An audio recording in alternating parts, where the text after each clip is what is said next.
Hello and welcome. Welcome to another edition of the Entrepreneur's Inner Game podcast. You know, I love bringing you experts who share their mindset tips, how they became more successful, and also the things that didn't work for them. Today, I'm really pleased to bring to you James Allen. James is originally a productivity coach.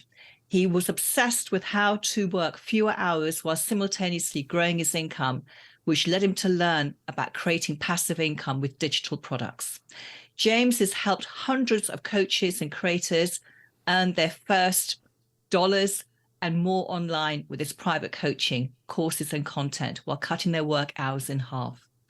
As the founder of profityourknowledge.com, James has a passion for helping people turn their knowledge, their ideas, and skills into an automated income that not only gives them more money, but also more freedom and fulfillment.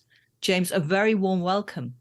Yeah, pumped to hang out with you again, Nina. You were on my podcast, so whoever's listening, check out my podcast. Just Profit Your Knowledge on any podcast platform. You can scroll down and find Nina Cooke's episode. I was actually listening to it the other day, and I was like, God, Nina's awesome. Oh, well, I'm so pleased to be returning the favor and interviewing you for my audience. So, James, productivity is such a huge thing. Yeah. And I know that so many of our listeners, they struggle with overwhelm. They struggle with procrastination. There seems so much to do. And I don't know about you, but when I started as an entrepreneur, I didn't realize I'd have to become an expert in marketing, in sales, in tech. I'd have to do all these marketing strategies and have these funnels and lead magnets and webinars and so forth. It just seems like a huge amount that we have to master before we can start getting our first clients and getting some income that replaces the job, the corporate job that we left. Now, I'd love to explore the mindset around overwhelm, procrastination, how we can become more productive, and what you've learned and how your mindset's helped you. But before we dig into all of that, can you share a short history of how you've come to do what you do and what you've learned along the way? Totally. Yeah. So the short condensed version is I was in construction work, just kind of followed my dad's footsteps, and I was doing really well financially, had really great benefits, doing like 6 figures. And I was young too. I was I was 18 when I started, pretty much right out of high school. And it was either that or college, but I could get college credits and make more money through construction. Plus I learned a bunch of cool ways to like use tools and whatnot and think differently about stuff. So it was a great experience, but I just wasn't happy in my job. I was really unfulfilled, and seeing the people I was working with, I was like, I don't want to be like these guys, you know? And I was really into personal development at a really young age from a just destructive childhood.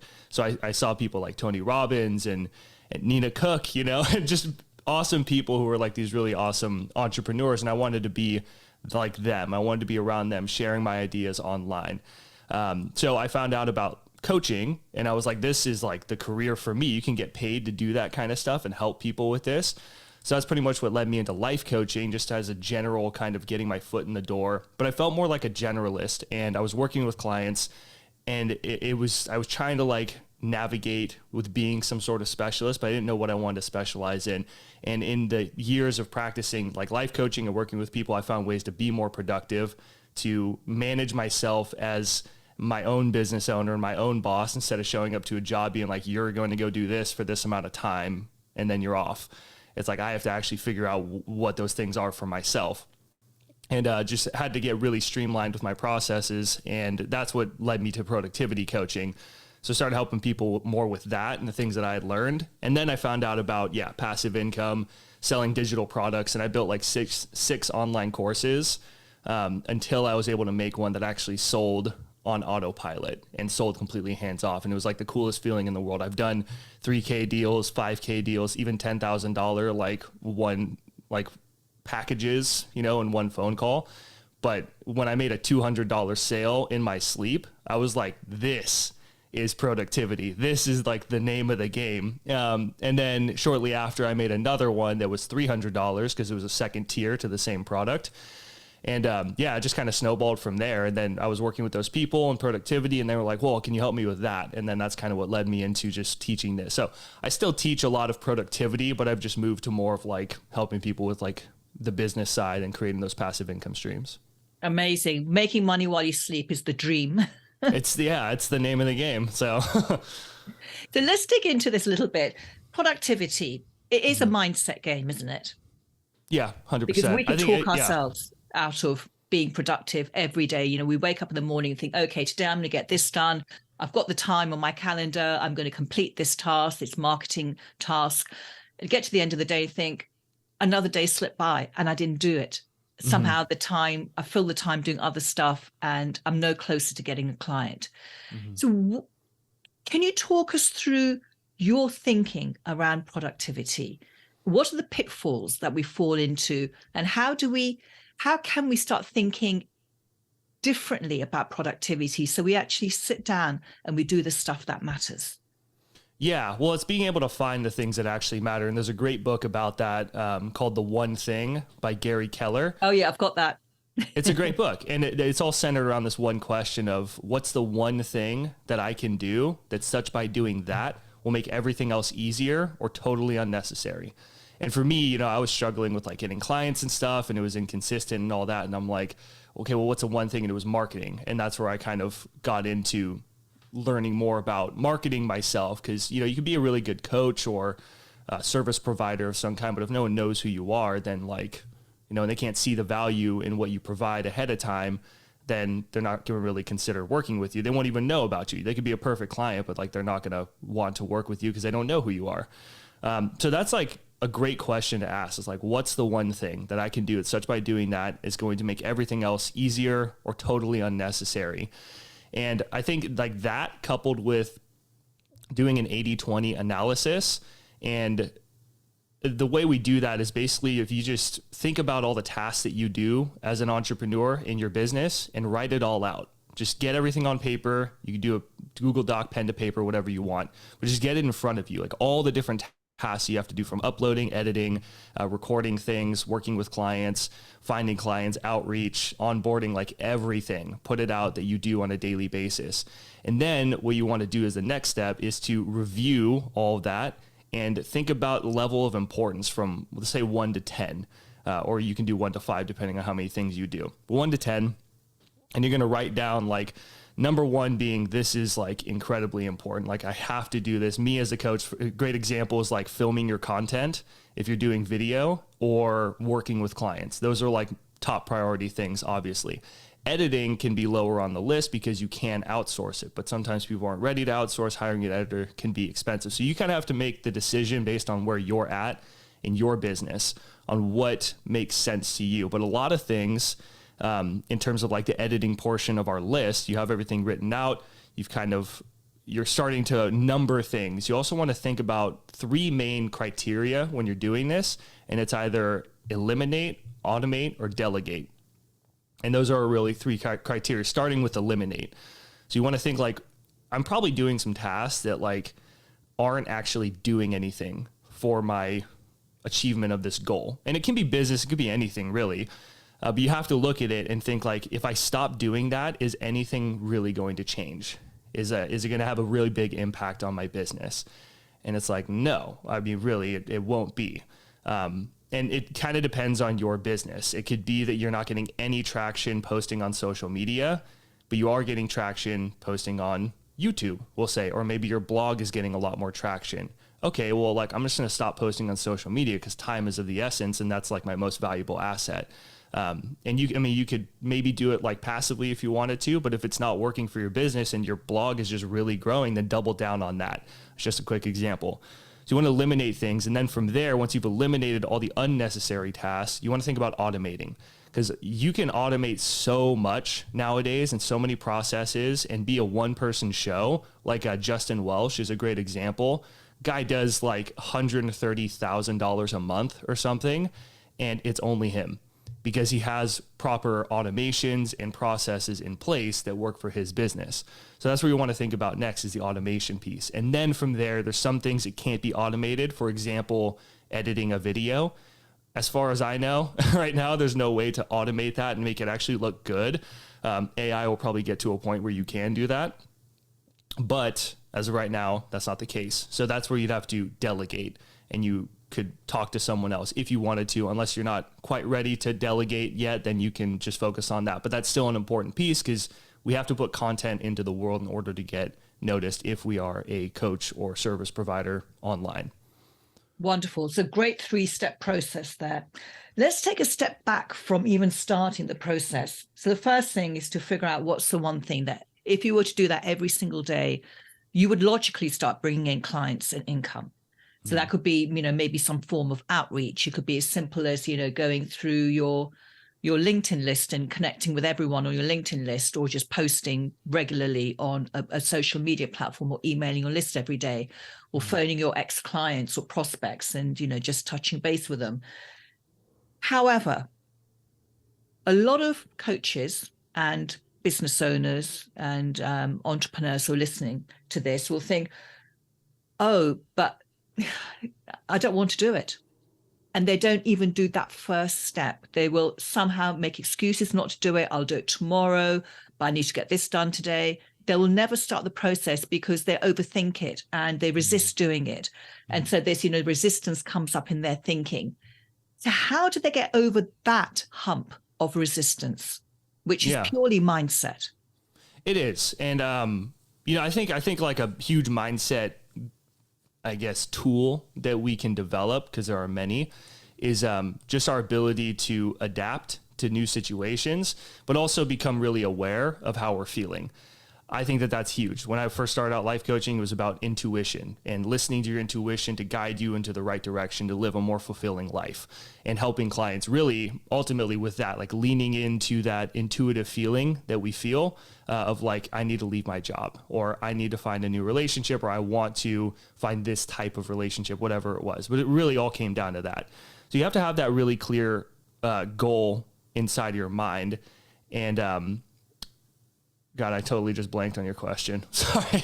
Yeah, how do we get over that mindset? The mindset that says, oh, it's not going to work for me anyway. I don't know how to find, what's the one thing for me. It seems like a big task to do on my own. I can't maybe, I don't want to hire a coach to help me to do this, or I haven't got enough clients to hire a coach. So lots of excuses not to actually start this 3-step process. Yeah, I mean, you really do just have to have like a really clear vision on the thing that you want. And if you don't want to do it, I think that it comes down to not having the right kind of action steps in mind for you. Because like back to the intuition, that's what I was talking about. That it was about the alignment that you have with what you're doing. Because if you want to market yourself consistently and get more consistent business, you have to find a way to market yourself in a fun way where you want to keep doing it. For me, I like making YouTube videos and whatnot, and that gets people onto my email list, which then I email my list, I connect with people, I can sell digital products, I can invite people to hop on a phone call with me. But I think we talked about this on my podcast, is like, if you want to get more clients in your coaching business or just a service business, you have to have conversations. Like there's no getting around it. So what a lot of people do, like an example with me, is that I had this coach that I hired, promised me the world, and it was unfortunately a very expensive I can't believe investment. They promised you the world, James. They never promised you the world. I know, right? Well, this one did. But and what they had me do was they had me cold DM people. And it was like every day I had to hit 100 people that I DM'd, random people every day. And they gave me this template and everything. And looking back, like I didn't know, it was a long time ago. It was just very like cookie cutter, and you would change up a little bit of text. And my Facebook account was getting shut down, like my messenger. Facebook was like, you can't send more messages because you've sent too many messages, but there are also too many of the same exact messages or too close. So it picked me up as being a bot and being spam. And I messaged a coach and I'm like, hey, this is happening. And I dreaded every single minute of this. I had to like find people, take their information, put it into some Excel document that was extensive.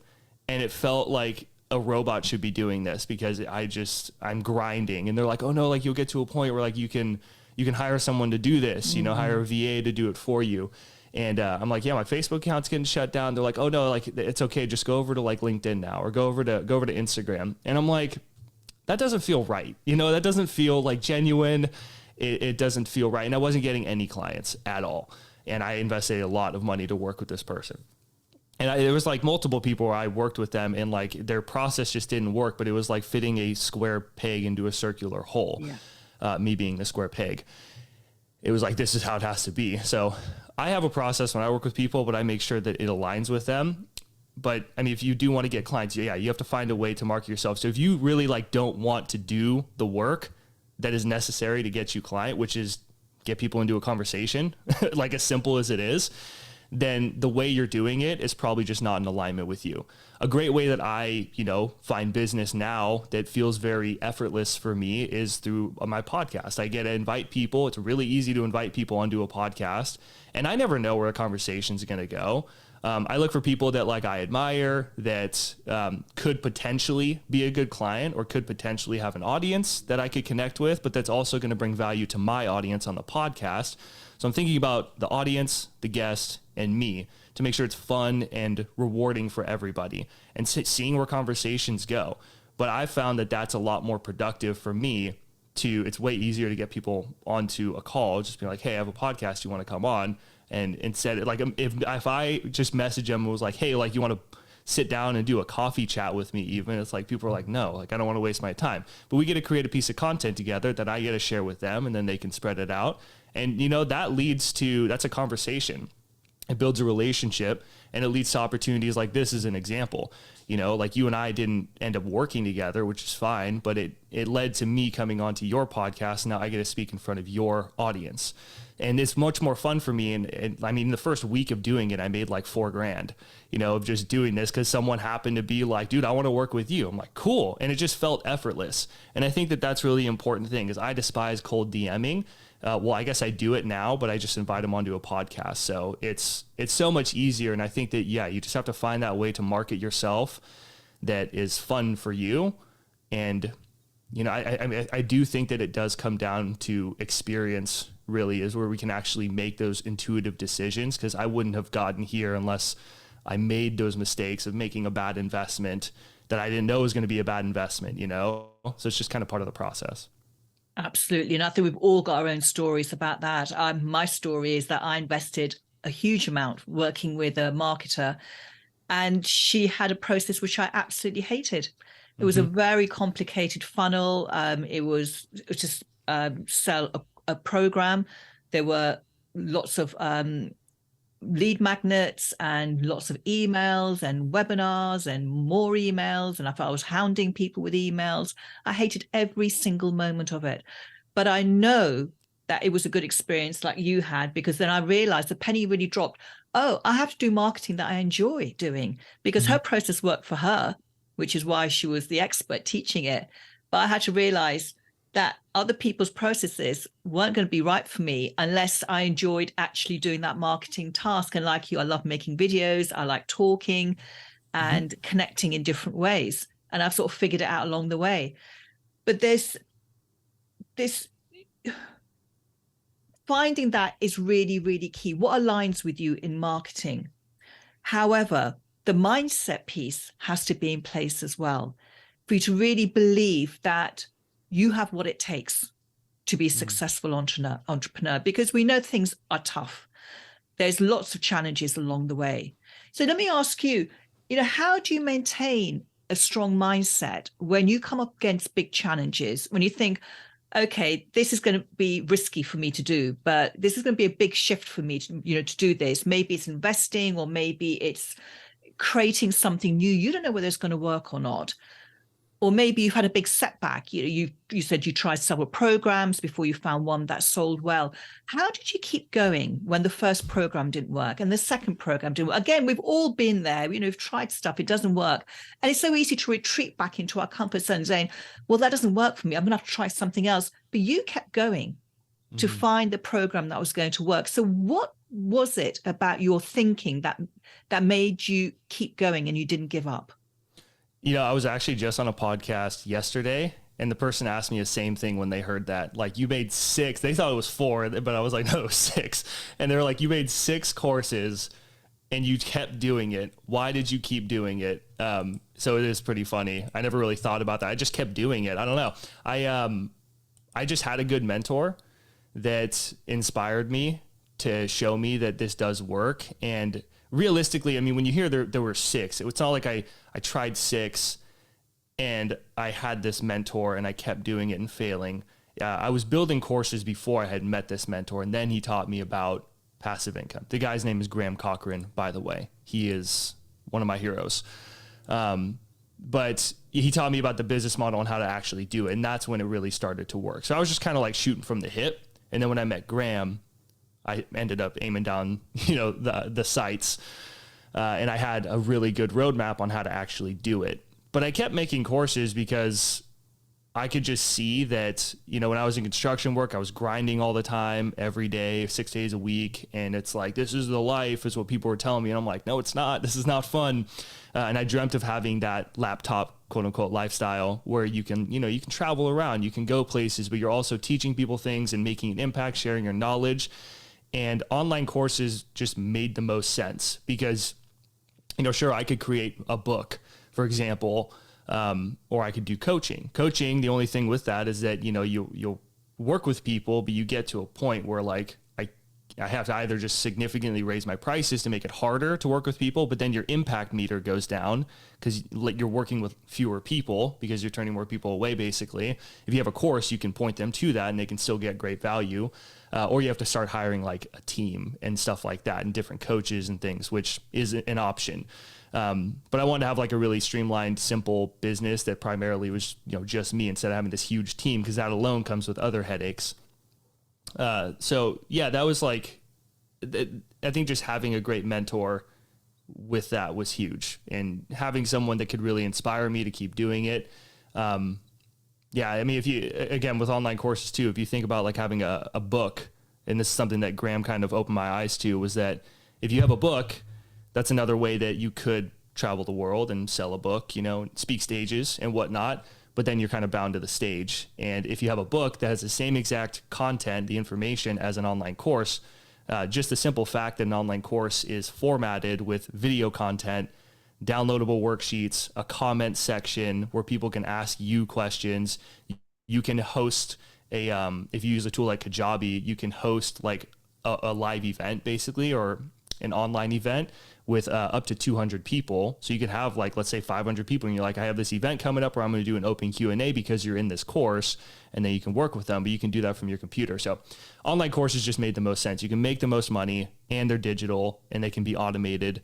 So that's why I just kept doing it, because I guess with coupling with Graham and just my own ambition, I knew that I'm going to figure this out, and I don't care if I keep falling on my face, because I know that it is possible, and I can see it from people and his students as well. And I can do it too. Yeah. Amazing. So what is, when you don't feel like doing something, when you've got your action list in front of you and you really don't want to do it, you've got this, you can always feel this resistance bubbling up inside of you, thinking, I don't want to do this action step. I don't want to sit at my desk. How do you get yourself to sit at your desk and do that action step for your business? I just do it because that's no good. No, but I mean, that's what you have to do. Like I just kind of think methodically about like, what am I going to do? Like right now I'm doing a challenge that like Graham did something similar. And then another student of his that I know did something similar as well, where Graham did like 30 days of Kajabi, which is an affiliate program that I'm a part of. And if you sign up with my link, with the affiliate link, I get a small percentage of your investment, but you get a 30-day trial instead of a 14-day trial like you do through Kajabi, through their own website. You also get an online course that walks you through how to set up your whole business for success in Kajabi in that 30 days, and you get a one-on-one call with me. So it's really great for like lead gen, and that action step of the end result really just inspires me to sit down and do it. So I find like excitement, I guess, in the action steps that I do because I plan properly. But if I'm really unclear about it, before doing Kajabi, the Kajabi 60 days of Kajabi is what I'm doing.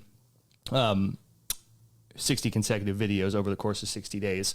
I did a lot of thinking ahead of that. And, it does come down to that inspiring piece and thinking about my vision. I think those are like, if you take anything from this in terms of mindset, it's like having a real clear vision of that thing that you want to achieve, and just being emotionally attached to it. And from there, the action steps kind of reveal themselves to you.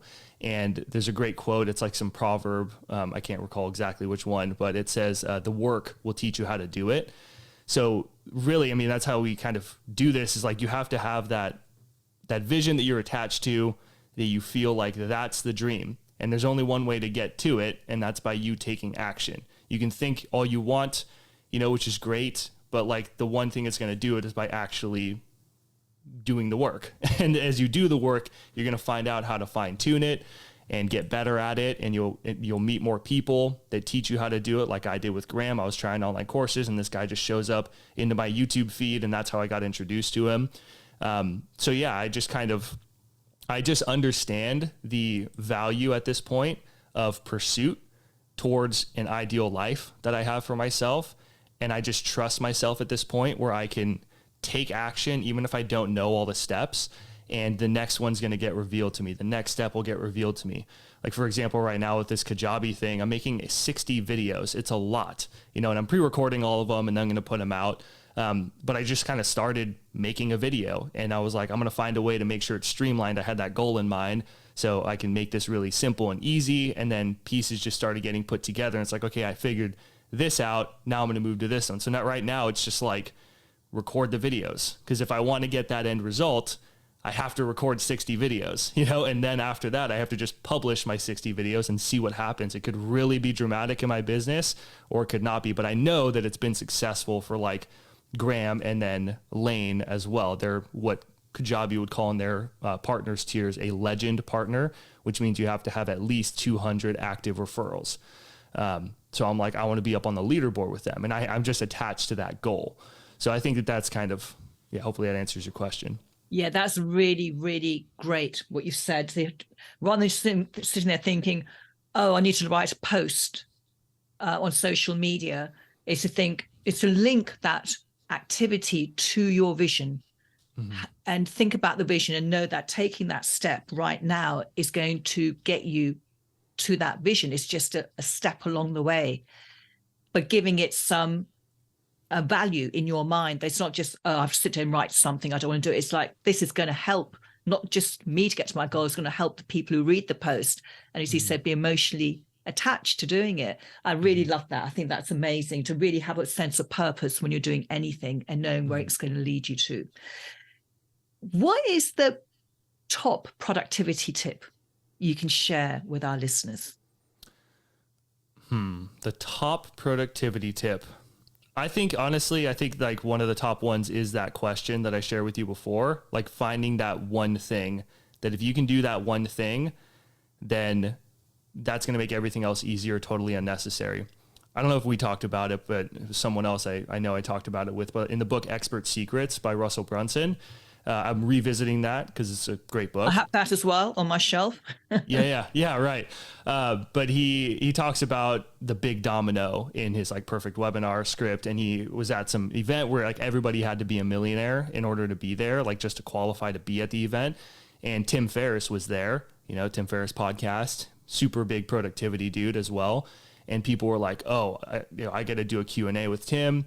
And they were asking like, Tim, what's your like daily routine? Like, what do you do on a day-to-day basis to be so productive? And he's like, honestly, if you followed my daily routine, you'd be bored out of your mind, because what I do is I wake up and I might make some coffee or tea or something, and I'll go for a walk, and then I'll kind of read a little bit, and I'll sit around. And they're like, what are you talking about? Like, you're this crazy productive person and you're doing nothing.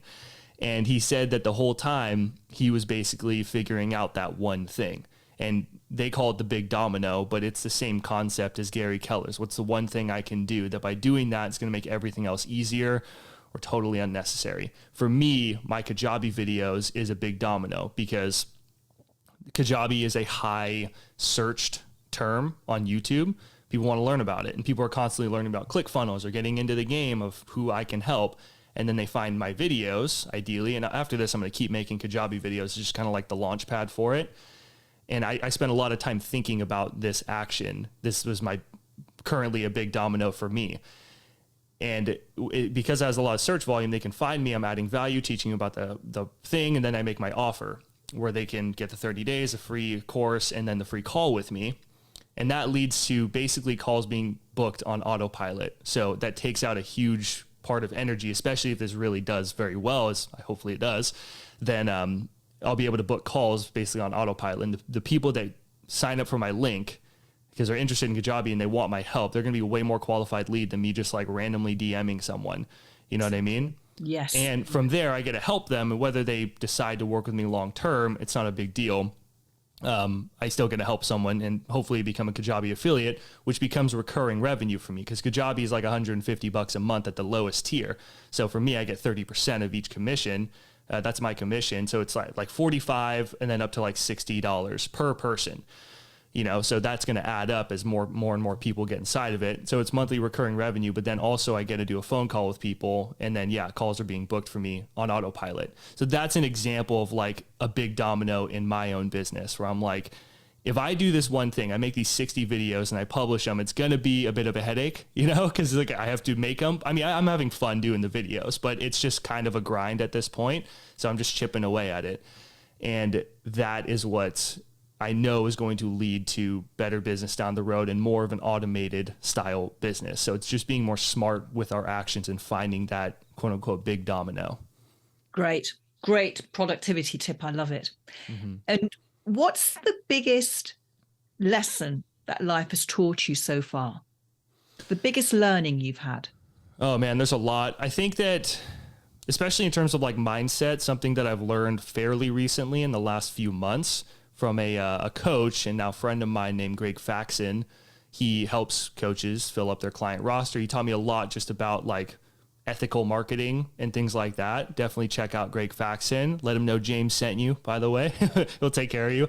But he taught me this one phrase that has stuck with me for so long. And it's, he like updated his blog post and now I have it on my screensaver for my phone, but it's a high intention, low attachment. And I love that. And it's been really, really helpful for me in terms of like mindset, because you were actually on my podcast and you talked about how mindset is a daily thing.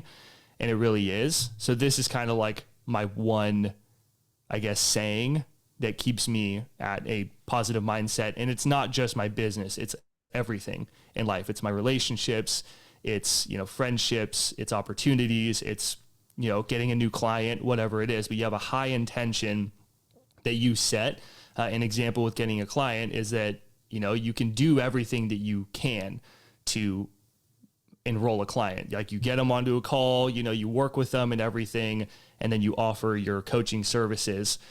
But if you have this high attachment, even though you're being very intentional about what you're doing, they're going to pick up on that. And like Steve Chandler talks about in The Prosperous Coach, great book, he says that needy is creepy.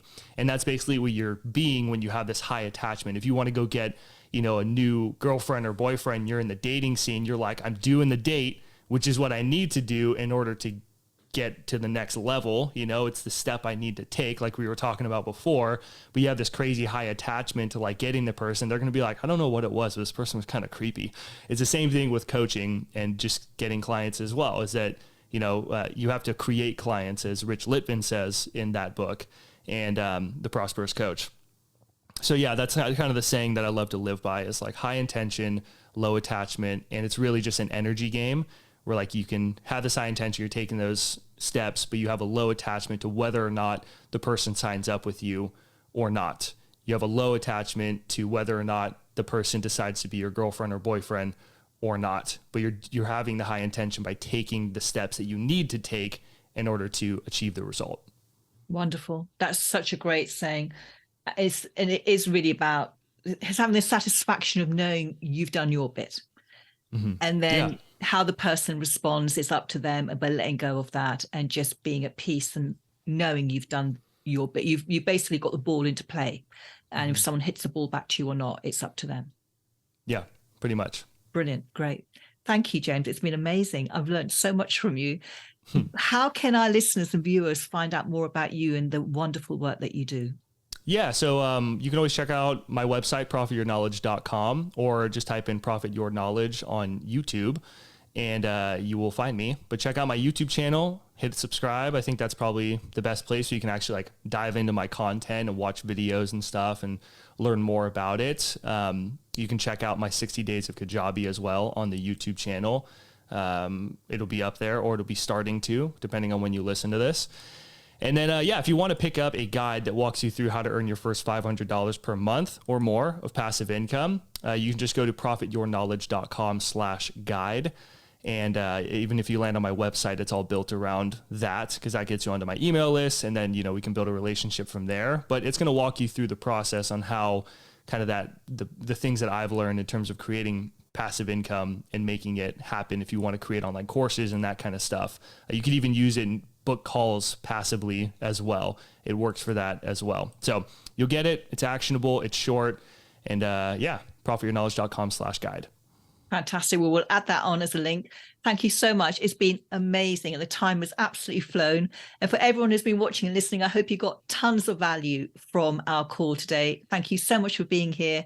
Until next time. Bye-bye for now.